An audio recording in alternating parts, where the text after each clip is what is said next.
Dice, yo he titulado esta meditación en La voz de Dios en medio de la angustia, porque ¿veis? Ya me he situado. Hay cosas que me emocionan un poco, pero la angustia es por algo que todos pasamos. Si no lo has pasado, tengo malas noticias. Igual vas a pasar por alguna angustia. Ojalá no, pero es una experiencia, por una causa o por otra, que nos angustian las cosas, pero en medio de la angustia puedes escuchar la voz de Dios. Y eso lo cambia todo. El apóstol Pablo, vamos a ir a un pasaje de Primera de Reyes, pero antes quería comentaros lo que dice el apóstol Pablo en 2 Corintios 12, dice, me gloriaré más bien en mis debilidades, y también dice, me gloriaré en las debilidades.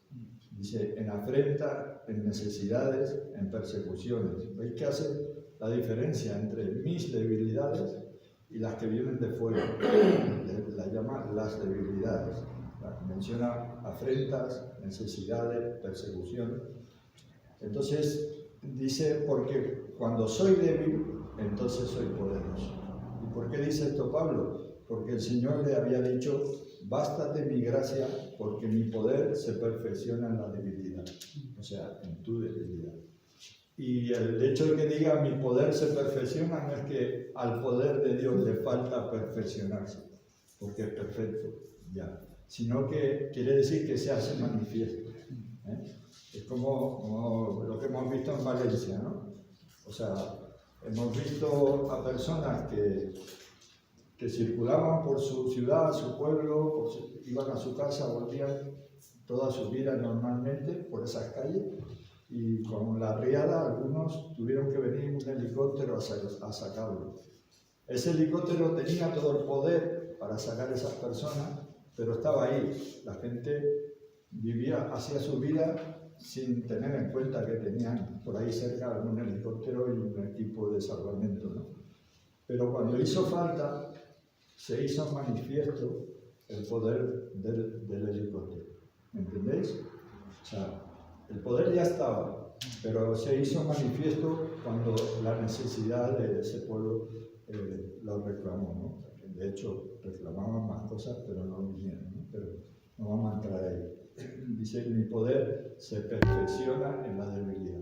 Yo tengo el poder, pero se hace manifiesto cuando tú estás en debilidad. Entonces, eso es lo que, una de las cosas que vamos a ver es a un siervo de Dios que pasa por una situación en la que se ve su debilidad y cómo cambiar la vida de él cuando escucha la voz del Señor. Lo que querría que meditemos y pensemos es en la voz del Señor, como decía Miguel, esos dioses que tienen boca y no hablan. Nuestro Dios sí que habla. Como dice en Hebreos 1, Dios habiendo hablado muchas veces y de muchas maneras a los padres por los profetas, ahora en los postreros tiempos nos ha hablado por el Hijo. Y puedes encontrar muchos pasajes de la Escritura como te señalan que el Señor habla y cómo habla, ¿no? Y hoy vamos a ver una de las maneras que el Señor habla, y precisamente en esos momentos difíciles que todos pasamos. Yo no sé si tú estás pasando por un momento duro de tu vida, sea laboralmente, sea de salud, sea angustias por familiares, por ti mismo, por tu situación, por lo que sea. Solo el Señor lo sabe. O sea, cuando Javi me invitó a venir a predicar, yo enseguida acostumbro a pedirle al Señor que me dé la meditación, el mensaje que esa iglesia necesita, no lo que a mí me gustaría dar. El Señor sabe, os conoce, el Señor sabe la situación de ahora. Como decía antes, yo conozco la iglesia Dolor de hace muchos años, pero no sé por lo que estáis pasando, como iglesia y individualmente mucho menos. Entonces, pero el Señor sí. Entonces yo me encomiendo al Señor que me dé el mensaje adecuado. De hecho, en cuanto a la voz del Señor, tengo dos mensajes. El otro era de Apocalipsis. Así que pensé, digo, vamos a tratar este tema. Si queréis algún día tocarlo Apocalipsis. De la voz del Señor en Apocalipsis. Y entonces, como decía, por un lado le pido al Señor que me dé el mensaje que esa congregación necesita, aunque sea mi congregación, allí en Sardañola. Y por otro, le pido al pastor que ore por la congregación porque vengo a predicar yo. Que es lo primero que le dije a Javier. Digo, ya puedes orar por tu congregación, por vuestra congregación de honor, porque voy yo a predicar, ¿eh? Entonces, yo quería preguntar, no sé si estáis grabando. Sí. Entonces, no sabes cuántas horas de batería te quedan, es para saber cuánto tiempo tengo. No, es broma. Vamos a ir a ver a un siervo de Dios precioso, un siervo fiel hasta el último momento, que es el que dice en Santiago 17, dice que era un hombre sujeto a pasiones semejantes a las nuestras. Seguro que algunos de vosotros ya sabéis a quién me refiero. Dice, el versículo dice, Elías era un hombre sujeto a pasiones semejantes a las nuestras, el profeta Elías. Y lo que quisiera que quedara en nuestro corazón, el hecho de que él diga aquí en la Escritura que Elías era sujeto a pasiones semejantes a las nuestras, dale la vuelta y piensa que nosotros estamos sujetos a pasiones semejantes a las de Elías. ¿Entiendes? No es solo Elías que tenía esas pasiones semejantes a las nuestras, sino que nosotros tenemos esas mismas pasiones, porque a veces pensamos en Elías, pero nosotros estamos sujetos a pasiones semejantes a las de Elías. Entonces vamos a ver una etapa de la vida de Elías en Primera de Reyes, una etapa cortita de unos días, pero que refleja muy bien esa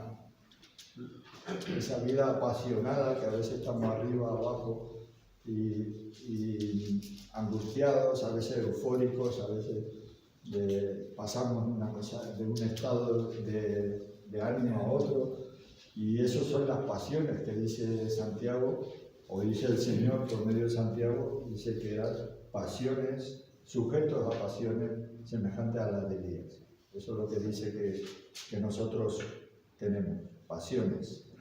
Y vamos a ver el capítulo 19, unos versículos, pero quiero, para no leer todo el contexto, pero os animo a que lo leáis del capítulo 18 y 19.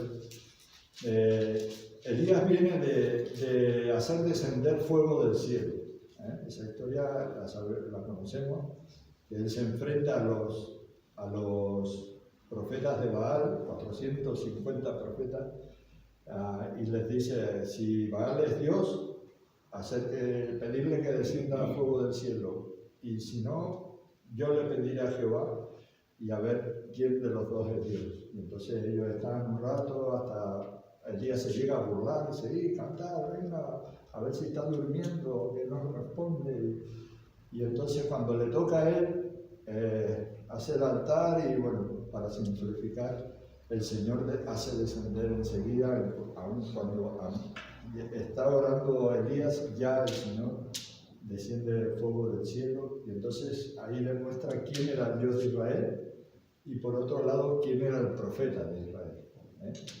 El único profeta en ese momento, de hecho, más adelante él dice, yo solo he quedado. O sea, era el concepto que él tenía. Pero él viene de esa situación y a raíz de que él mata después, le corta el pescuezo a los 450 falsos profetas, o sea, profetas de Baal, los liquida a todos, y entonces le viene la noticia de que Jezabel, la perversa Jezabel, la mujer del rey Acab, le manda a decir que haría lo mismo con él como hizo con los profetas, o sea que acabaría en un día con el mismo Elías. Y entonces vemos que Elías pasa de la euforia de haber hecho descender fuego del cielo, de demostrar que él era el profeta de Israel, de ese momento eufórico que podía estar, que nadie le respondía, o sea, que imagínate, o sea, acaba de hacer descender fuego del cielo, o sea, ¿quién le iba a rechistar, ¿no? O a decir algo, ¿no? O a decir al profeta Elías, ¿no? De ese momento eufórico de Elías, al oír la noticia de Jezabel que lo quería matar, pasa en un momento a un estado de miedo y dice, viendo el peligro, se fue para salvar su vida. Vamos a leer el pasaje, capítulo 19. No, perdón. Os voy a acabar de explicarlo de las distintas pasiones de Elías. Primero pasa por la euforia, de la euforia que, digamos, está eufórico, como la palabra lo dice, pasa a tener miedo, a tener pavor, porque lo querían matar. Y después, esto es en el capítulo 19, versículo 3, y en el versículo 4, el siguiente versículo, en el 3 dice que viendo el peligro se fue para salvar su vida. Y en el 4, un día después, dice que deseando morirse, dice al Señor, y deseando morirse dijo, basta ya, oh Jehová, quítame la vida. Fíjate cómo pasa de huir para salvar su vida a pedirle al Señor, quítame la vida, basta ya no aguanto más. Entonces, si yo fuera el Señor, le diría, a ver, o sea, si quieres acabar con tu vida, solo tienes que salir y decirle a Jezabel, estoy aquí. Y enseguida te van a cortar el pescuezo y se acabó la historia de Elías. Porque ayer querías salvar tu vida y hoy estás depresivo, otra pasión, y tan depresivo que deseando morirse le dice, basta ya, Jehová, oh Jehová, quítame la vida. Así que lo vemos pasar de la euforia al miedo, de la depresión. Luego cuando el ángel le da de comer, dice que se levantó en el versículo 8, dice, se levantó pues y comió y bebió, y fortalecido con aquella comida, caminó 40 días y 40 noches hasta Horeb, el monte de Dios. Sí que era una comida muy especial, el Señor tiene varios menús. El maná solo te servía para ese día, pero el Señor se comprometió que ningún día faltaría maná. Sin embargo, esta es otro menú, una sola torta y un poco de aceite y te daba fuerza para caminar 40 días.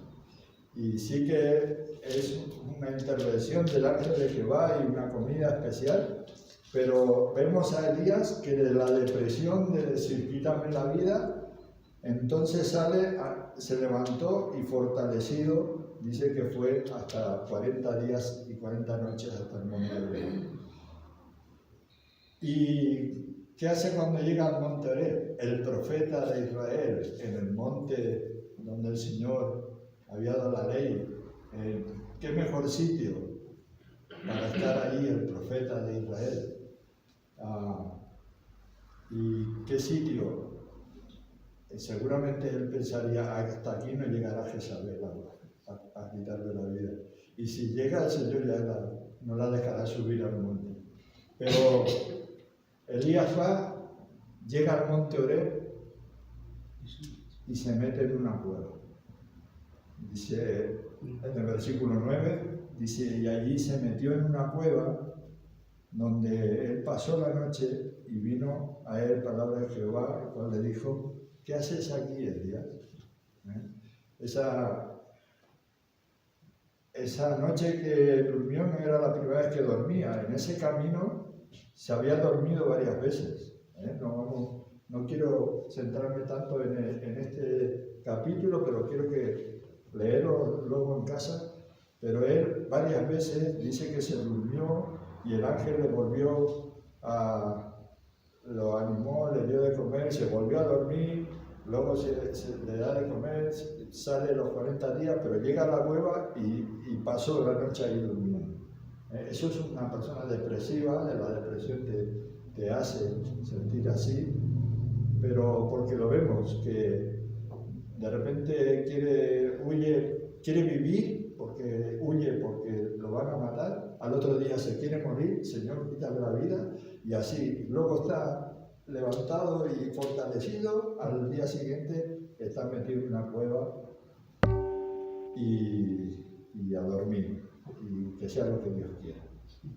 Y entonces vamos al pasaje que yo quiero que centremos esta mañana en la meditación, y es desde el versículo 11 al versículo 13, cuando él está en la cueva,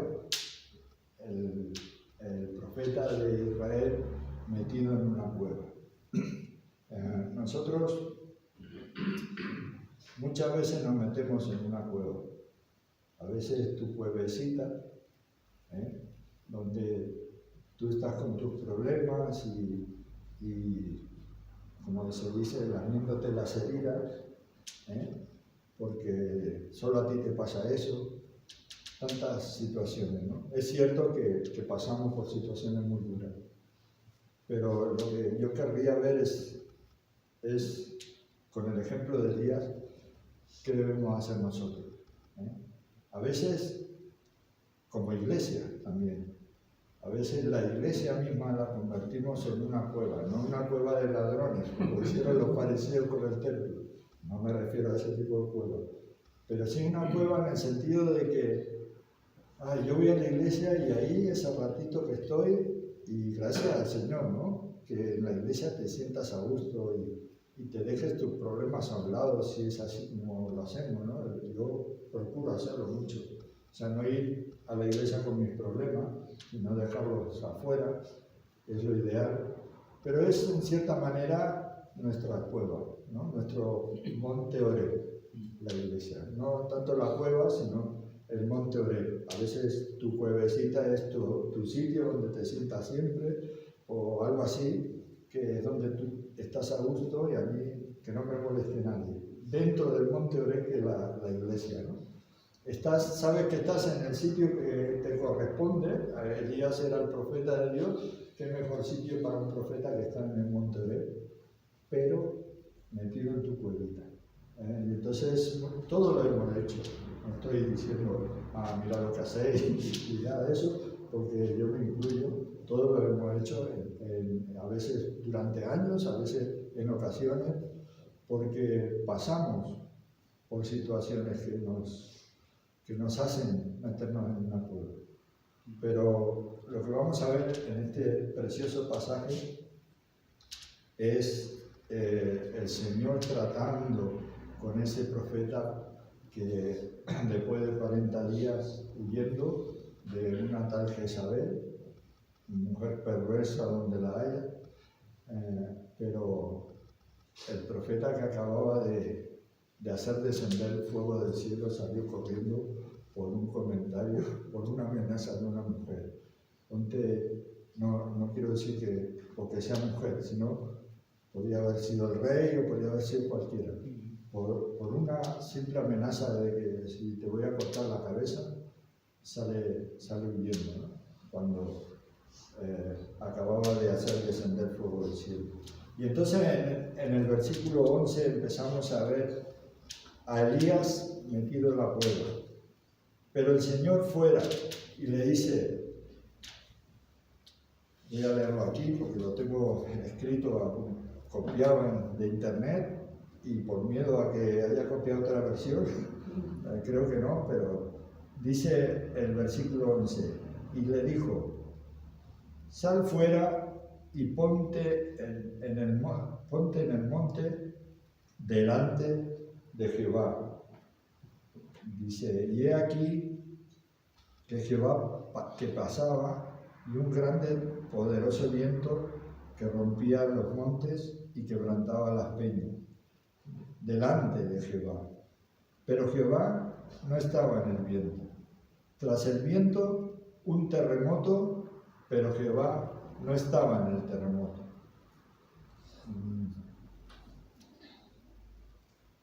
Dice el versículo 12, dice, y tras el terremoto, un fuego, pero Jehová no estaba en el fuego.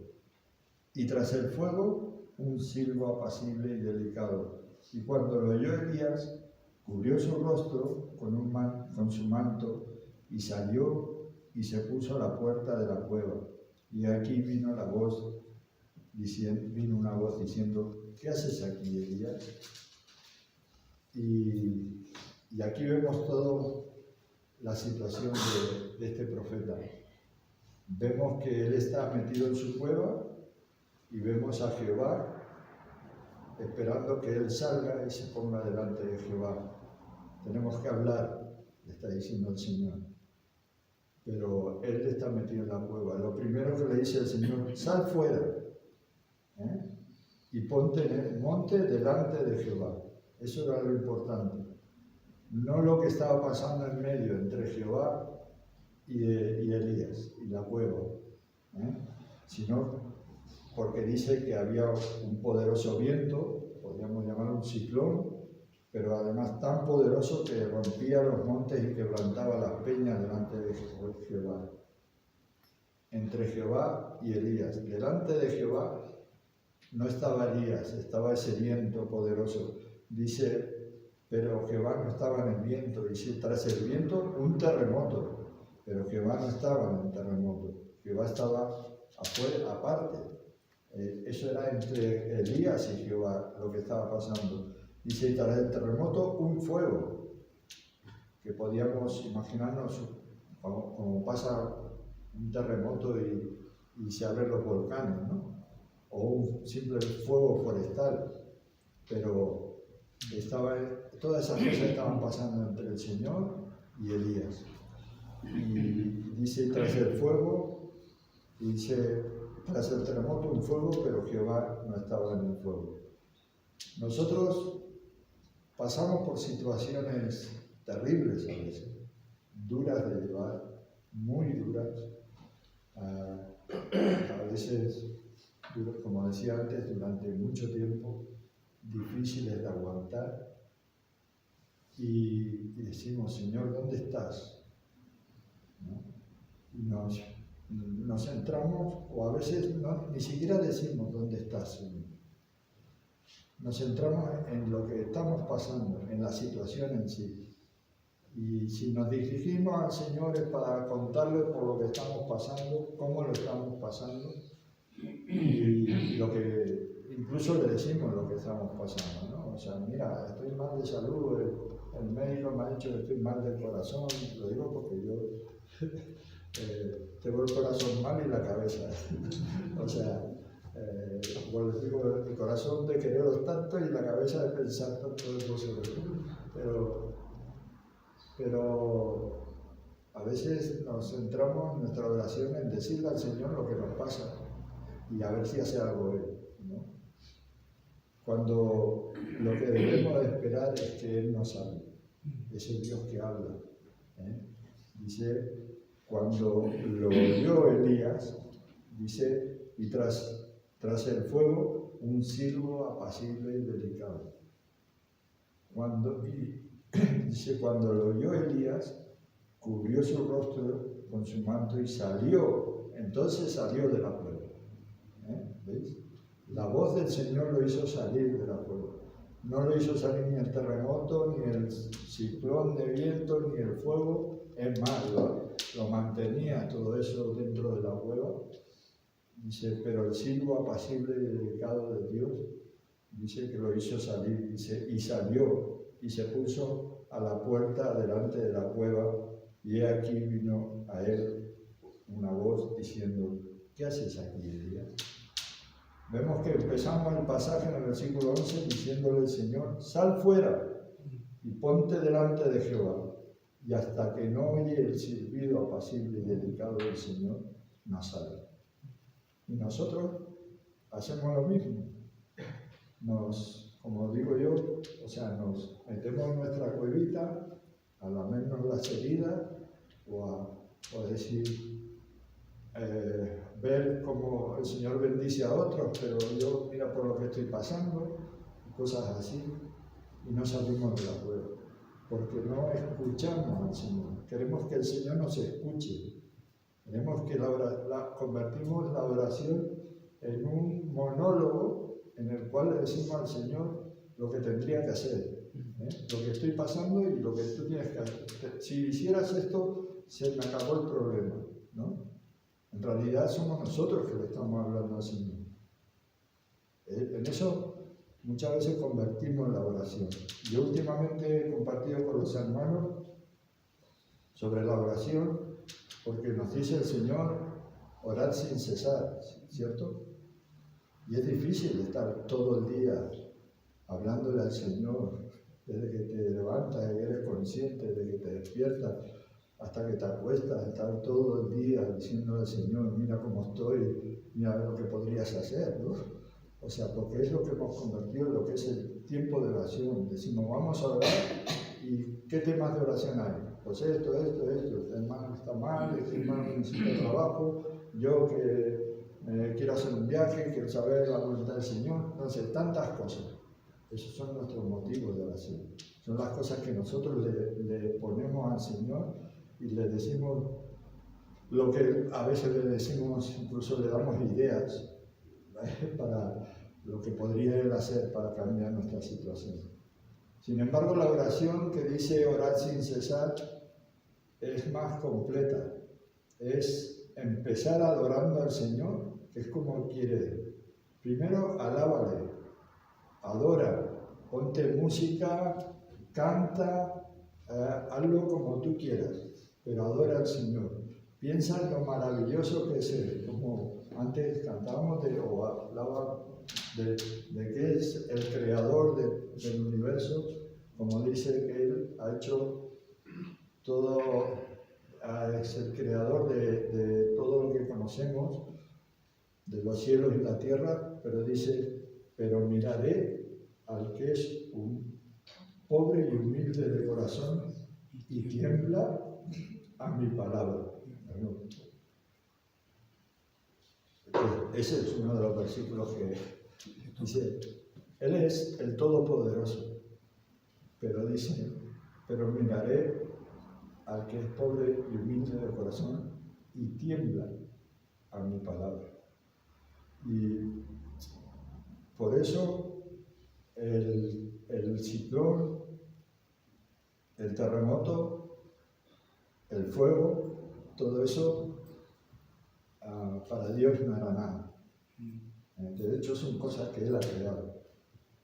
Lo que Él quería era que Elías temblara a su palabra, que escuchara su voz, aún un silbo apacible y delicado. Dice que el Señor se paseaba por el monte, y entre el monte y Elías estaban ocurriendo todas esas cosas. Y no esperó Dios a que el fuego se terminara, o el terremoto, o el ciclón, porque dice, y tras el fuego, un silbo apacible y delicado, y cuando lo oyó Elías, cubrió su rostro con su manto y salió y se puso a la puerta. No dice que se haya acabado todo, es posible, pero aún que la situación en la que estás viviendo continúa y todavía estás en esa situación, el Señor quiere que lo escuches. No tanto que vayas y le cuentes a Él, porque ya sabe por lo que estás pasando. De hecho, muchas de las situaciones, o si no todas, Él dice que Él las prepara para nosotros. ¿Para qué? Para que lo conozcamos. Como decía Pablo, me gozo en mis debilidades, o sea, me gloriaré en mis debilidades y me gozo en las debilidades, en afrentas, en necesidades, en persecuciones, porque cuando soy débil, entonces soy fuerte. En esos momentos de debilidad podemos acudir al Señor. De hecho, acudimos más al Señor y lo conocemos más cuando estamos en esos momentos. Por eso el Señor nos hace pasar. Cuando todo te va bien, entonces no necesitas al Señor. Es como un nadador que se cruza el estrecho de Gibraltar y es un profesional de la natación, no me acuerdo, David no sé qué, pero lo hizo. Y como es un atleta y está preparado y lo ha practicado, y entonces pues todo el mundo lo aplaude y no, ahora si se está ahogando, cuando se está ahogando, entonces sí necesita un salvador, necesita a alguien que tiene más poder que él. Cuando el mar se lo quiere comer, entonces ya es diferente. Entonces cuando acudimos a pedir socorro, y con el Señor hacemos lo mismo. Cuando todo nos va bien, damos gracias al Señor como mucho, pero yo con mi trabajito, con mi familia o todo lo que quieras, pues me está yendo bien, pues gracias al Señor, ¿no? Pero no tengo esos ratos de intimidad con el Señor, no oigo el silbo apacible y delicado que el Señor llama al que está pasando por una situación así. No te trata, no te arranca y te tira en otro lado y te dice, ya te he sacado de ahí, ahora ponte ahí al rincón. No, te trata con amor, con un silbo apacible y delicado. Él hacía muy poco que había descendido fuego del cielo por una simple oración de Elías. Y sin embargo, a Elías lo trata con un silbo apacible y delicado. O sea, lo llama. No me sale, pero está silbando. Yo me imagino al Señor que dice que se paseaba delante del monte, por el monte Oreb, silbando. Me recuerda en el Edén, cuando Adán y Eva pecaron, dice que el Señor se paseaba por el Edén y es cuando le dice, ¿dónde estás? Y Adán le dice, oí tu voz y tuve miedo. ¿Por qué tuvo miedo? Porque oyó la voz del Señor. Esa voz que te puede hablar con un silbo apacible y delicado, pero también te habla de justicia, te corrige cuando haces las cosas mal, te llama la atención, te dice, ¿no? Cuando te has pasado de la raya, esa voz que es tan poderosa que ha creado todo lo que nosotros conocemos, porque dijo Dios, sea la luz, y dijo Dios, sea la montaña, sean los animales, y dijo Dios, es su voz la que nos ha creado, y dijo Dios, hagamos al hombre a nuestra imagen y semejanza. Es esa voz poderosa la que también te habla con un silbo apacible y delicado, te llama la atención y te dice, no te fijes en el terremoto, ni en el ciclón, ni en el viento, ni en el fuego. No importa. Yo soy más poderoso que eso. Yo lo he creado todo eso. Quiero hablar contigo. Quiero que me oigas. Quiero que oigas mi voz. No tanto de oír yo tus lamentos. Porque de hecho, Elías, cuando él le dice, ¿qué haces aquí? Entonces Elías le responde, que yo solo he quedado y me buscan para matarme, ¿no? Si lo queréis, lo dice 2 veces, lo podemos leer. En el versículo 10 dice, y respondió, cuando le dice, ¿qué haces aquí, Elías? Dice, y él respondió, he sentido un vivo celo por Jehová, Dios de los ejércitos, porque los hijos de Israel han dejado tu pacto y han derribado tus altares y han matado a espada a tus profetas, y solo yo he quedado, y me buscan para quitarme la vida. Ese es Elías que profeta, que le dice al Señor que yo solo he quedado, que ya se han cargado a los demás profetas. Y además, solo quedo yo y encima me buscan para quitarme la vida. Ese era su lamento, pero eso es lo que él quería decirle a Dios. Y dice, el Señor le responde en el versículo 18, dice: yo haré que queden en Israel 7.000 cuyas rodillas no se doblaron ante Baal y cuyas bocas no lo besaron. No te fijes en tu situación, no eres tú solo, no has quedado tú solo. Yo te conté que no han doblado sus rodillas ni han besado a Baal, y muchos más. O sea, y entonces a veces vamos con nuestro lamento al Señor, pero no vamos dispuestos a escuchárselo. Cuando el Señor le dice: ¿qué haces aquí, Elías?, le está diciendo: a ver, ¿no eres tú el profeta?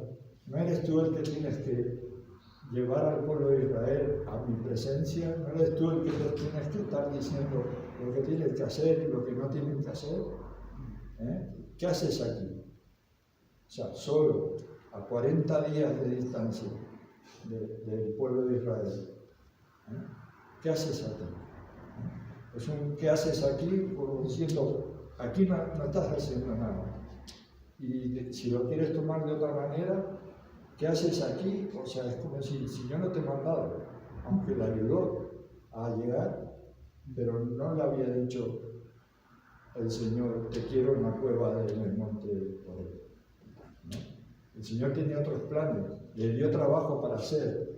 Le dijo que nombrara a un rey, a otro rey y a su sustituto, que nombrara a Eliseo. O sea, que unge a Eliseo como su sustituto hasta que el Señor se lleva a Elías. Y después el Señor sigue haciendo la obra en Israel con Eliseo. Así que el Señor tenía un plan para Elías, pero Elías, como vimos antes, llegó un momento que le dijo: basta ya, oh Jehová, quítame la vida.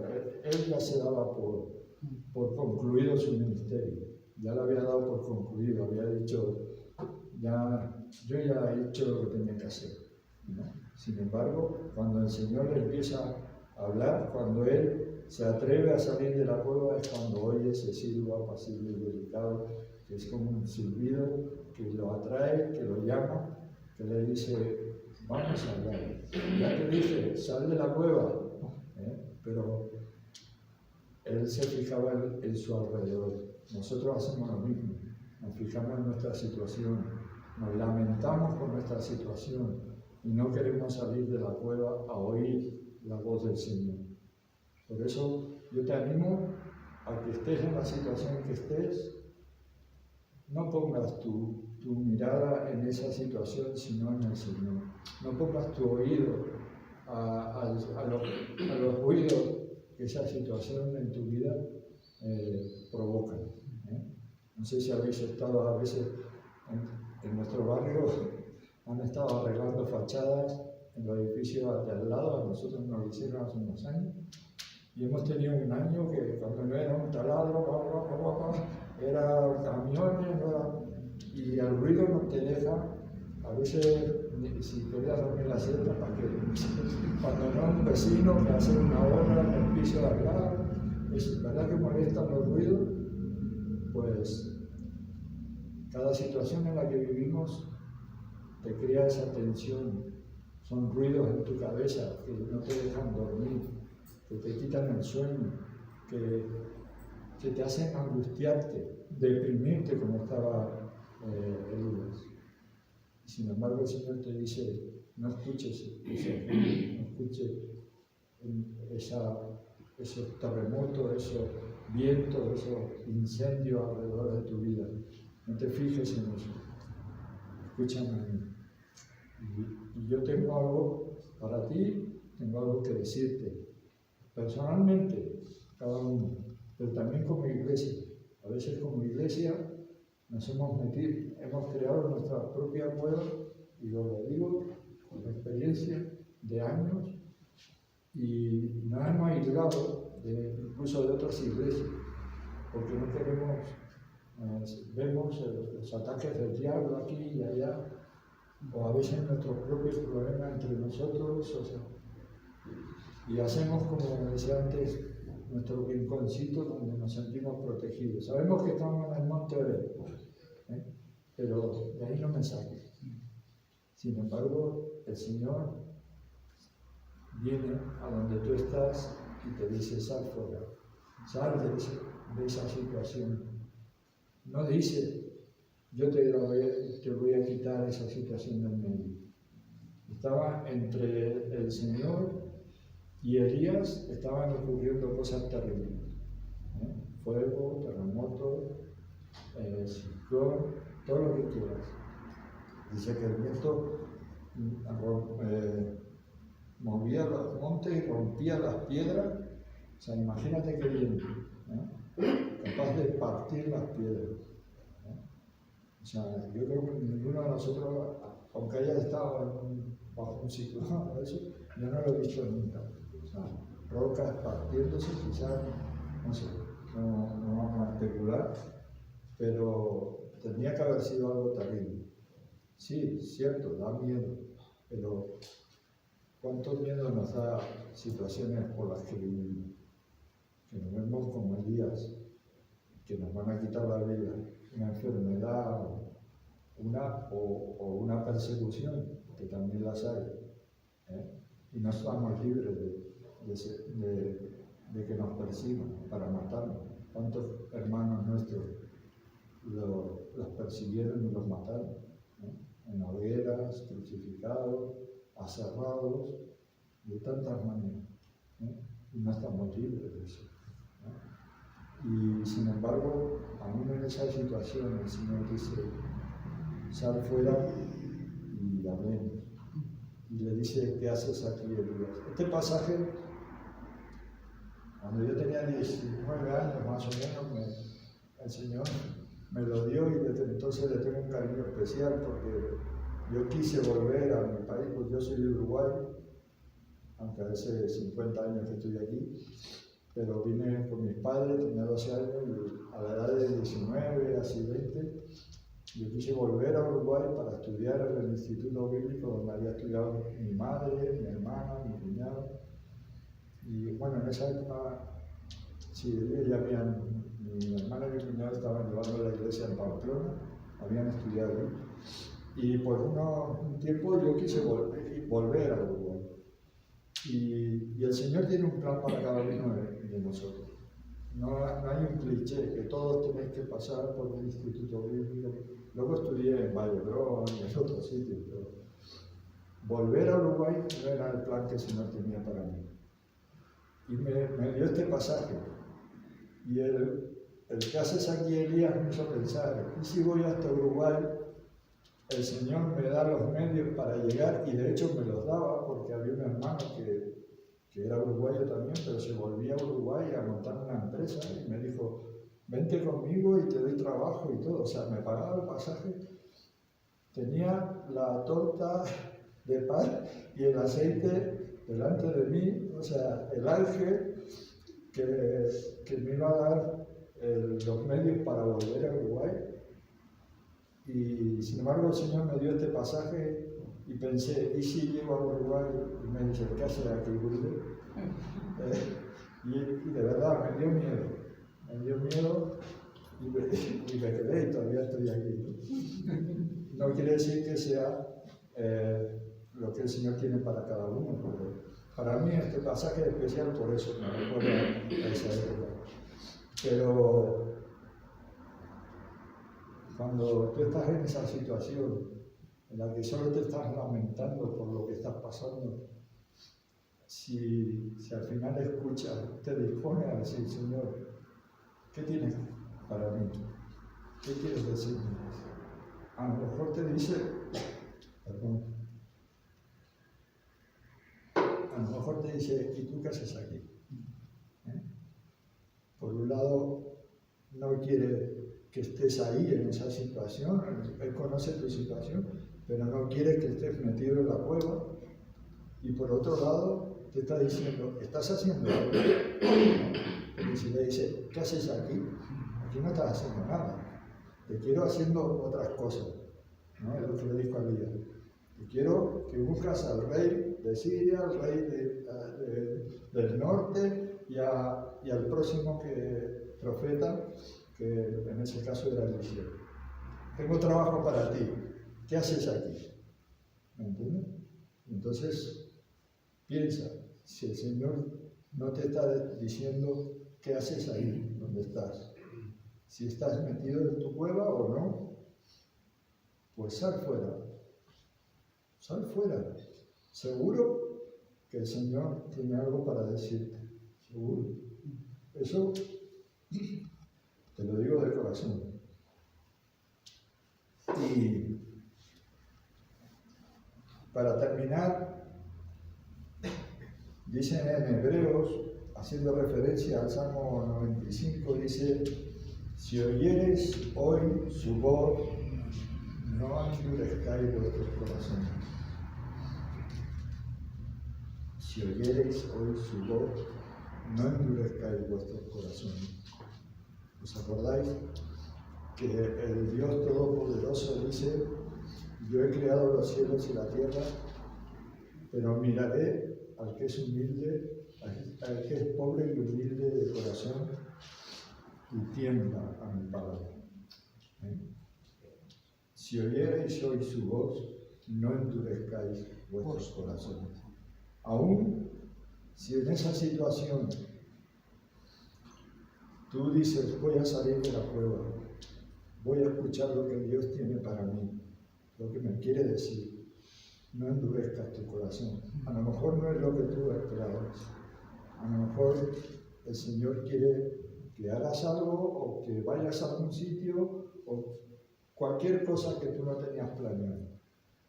Él te dice, no endurezcas tu corazón. Y muchas veces nos hemos... Seguro que has dicho, cómo me gustaría, como en aquella época, oír al Señor, como lo oías, ¿no? Audiblemente.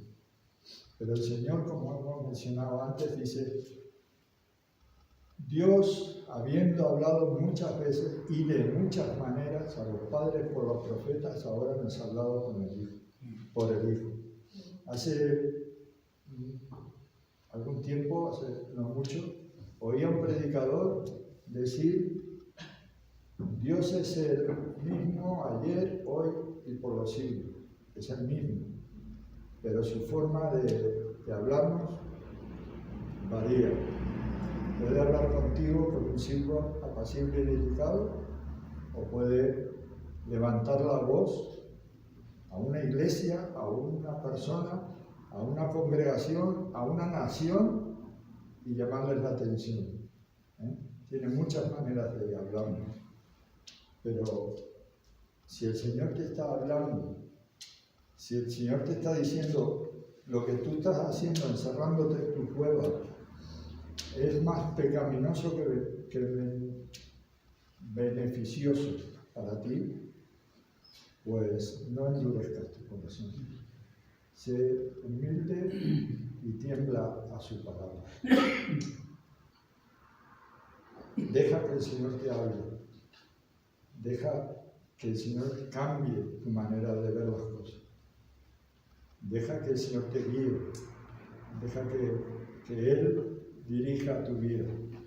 O sea, tiembla a su palabra.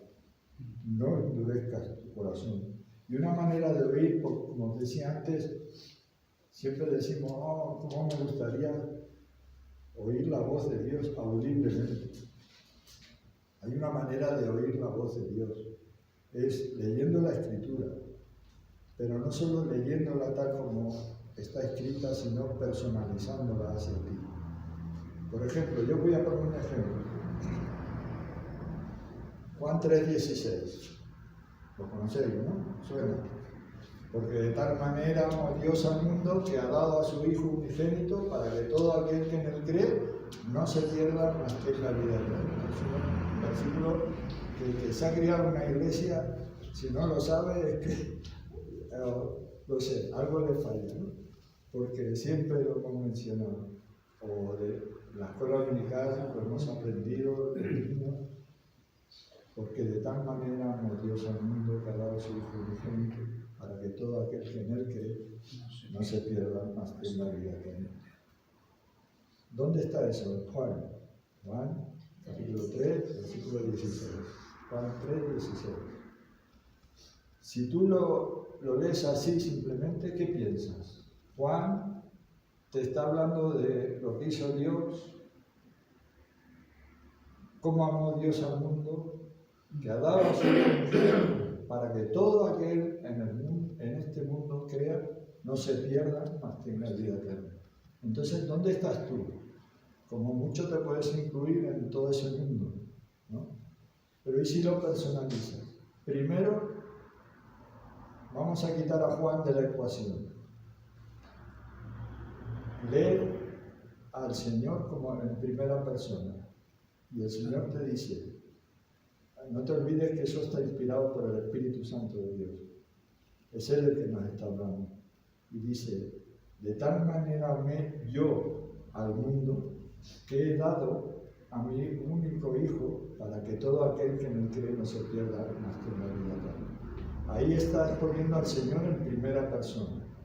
Entonces ya estás oyendo la voz de Dios, no la de Juan. ¿Te das cuenta? Pero aún sigue. Si tú sigues, ahora te pones en una conversación con el Señor. Hemos quitado a Juan de la ecuación y dice el Señor, de tal manera te amé. Ahí es el Señor que te está hablando. No puedes decir que el Señor no te habla, que no es la voz del Señor dirigiéndose a ti. De tal manera te amé yo que he dado a mi único Hijo unigénito, para que si tú crees en Él, no te pierdas, mas tengas vida eterna. ¿Te das cuenta? Ahí es cuando personalizas la Escritura. Y hay miles y miles de versículos que los leemos y pensamos lo que dijo el apóstol Pablo. El apóstol Pablo dice que es orad sin cesar. Por ejemplo, lo que mencionábamos antes. ¿Quién lo dice? ¿El apóstol Pablo o el Señor? Pero orad sin cesar, sí, para toda la iglesia, para todos, ¿no? No. Te dice, ora sin cesar. Aplícatelo para ti. Personaliza la Escritura, la palabra del Señor, y verás cómo cambia tu corazón, tu manera de ver las cosas. Amarás al Señor tu Dios de todo tu corazón. Ahí ya va más directo a una persona, ¿no? No dice amaréis, sino amarás, ¿vale? Pues en ese caso, pon tu nombre. Wilde, amarás al Señor tu Dios de todo tu corazón. Pon tu nombre primero.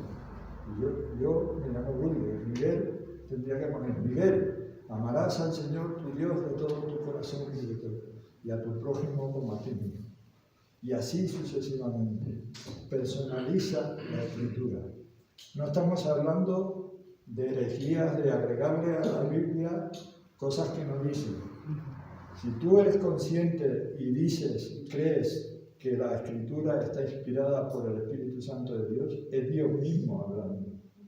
Así que yo no sé si ha llegado así por las traducciones, porque en el hebreo se entiende, se personaliza directamente y nosotros no. Nosotros en español lo leemos en tercera persona y está en tercera persona, ¿no? Juan diciendo, de tal manera amó Dios al mundo que ha dado a su Hijo unigénito para que todo aquel, y siempre es Juan hablando de cómo es Dios, lo que ha hecho Dios, amarnos a todos, ¿no? Es muy genérico, muy general, ¿no? Sin embargo, si lo personalizas, entonces tienes que acabar temblando a su palabra, o como dice, no endurezcáis vuestros corazones, porque el Señor te ha hablado. Es la manera de oír la voz de Dios, personalizando la Escritura. Es mucho más sencillo, mucho más fácil que el Señor te hable si lo personalizas. Si cualquier pasaje que leas de lo que el Señor pide, lo que el Señor quiere que hagamos, lo personalizas con tu nombre o poniéndola a él en primera persona y a ti. Entonces lo conviertes en una conversación, lo que el Señor hizo con Elías. Sal fuera y hablamos. Y dice en Isaías 40, ya termino, como dicen algunos predicadores, nunca creas al predicador cuando dice ya termino, o para terminar, pero no, es Isaías 40 habla de la voz, de la boca y de la palabra del Señor. Dice el versículo 3, voz que clama en el desierto, preparad camino y enderezad calzada en la soledad a vuestro Dios. El versículo 5 dice, y se manifestará la gloria de Jehová y toda carne juntamente lo verá, porque la boca de Jehová ha hablado. Voz que decía a las voces, y yo respondí, ¿qué tengo que decir a voces? Hemos visto la voz y la boca, y en el versículo 6 dice, hay 8, dice, sécase la hierba, marchítase la flor, mas la palabra de Dios nuestro permanece para siempre. Esa palabra que nosotros leemos ha salido de la boca de Dios, la ha pronunciado con su voz. Y eso por eso, leyendo esa palabra que dice, la palabra de Dios nuestro permanece para siempre, leyendo esa palabra, como te decía, personalizándola, leyéndola para ti, lo que Dios te quiere decir, dice que es la voz del Señor que ha salido de su boca. Esa palabra que tú ahora la tienes por escrita, porque el Señor ha querido hacerlo así. Dios, habiendo hablado de muchas maneras a los padres por los profetas, ¿no? Como es, Dios habiendo hablado muchas veces, eso es una realidad, y de muchas maneras a los padres por los profetas, ahora nos ha hablado por el Hijo. Y aquí tenemos al Hijo hablando. Lee al Hijo y personalízalo, lo que te dice a ti. Y en el capítulo 55 de Isaías, a partir del versículo 6, dice, buscad a Jehová mientras pueda ser hallado, llamadle en tanto está cercano. Deje el impío su camino y el hombre inicuo sus pensamientos y vuélvase a Jehová, el cual tendrá de él misericordia, y al Dios nuestro, el cual será amplio en perdonar. Aquí vemos dos caminos. Dice, deje el impío su camino, y vuélvase a Jehová. Como hace poco yo comenté, allí en Sardañola, que muchas veces pensamos que el camino ancho va por aquí, y el camino estrecho por aquí. O sea, si tú te mueves, te sales un poquito del camino ancho, acabas en el camino estrecho, o al revés, ¿no? Pero no, aquí dice el Señor que van en dirección contraria, porque dice, vuélvase.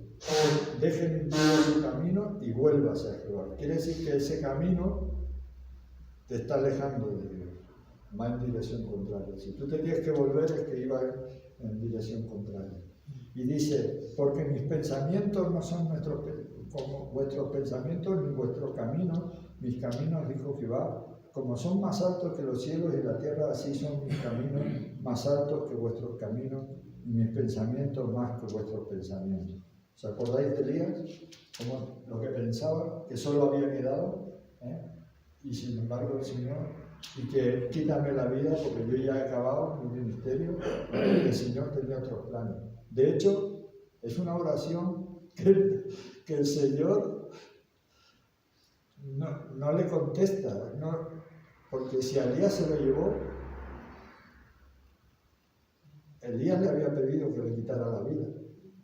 Y se lo llevó en un torbellino, pero en un carro de fuego. El carro de fuego lo separó de él, que a veces decimos un carro de fuego, pero se lo llevó en un torbellino. Entonces, ¿dónde está la oración del profeta que dijo, quítame la vida? Así que muchas oraciones que hacemos no quiere decir que el Señor te la responda tal como tú se la has pedido, porque Él tiene otro plan. Y mucho más soberano. Mis pensamientos son más altos que vuestros pensamientos.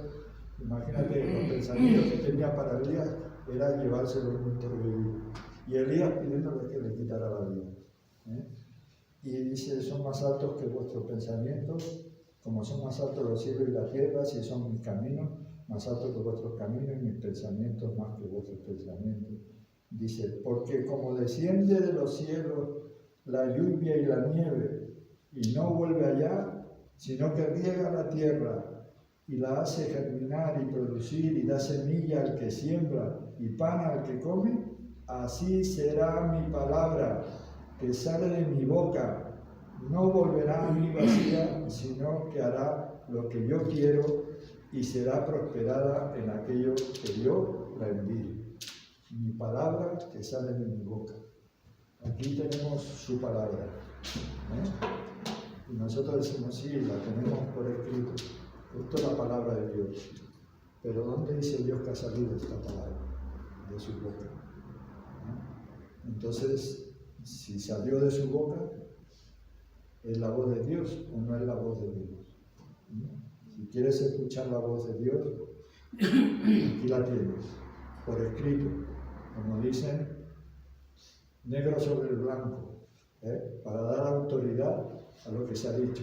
Si yo me comprometo y lo escribo negro sobre el blanco y firmo, entonces puede estar seguro que yo me he comprometido y tengo la obligación de comprometer. Si no, entonces me puede denunciar. Negro sobre blanco es lo que tenemos. La palabra del Señor, negro sobre blanco. Y dice que no volverá a mí vacía porque salió de su boca. Pues vamos a orar y damos gracias al Señor por ello.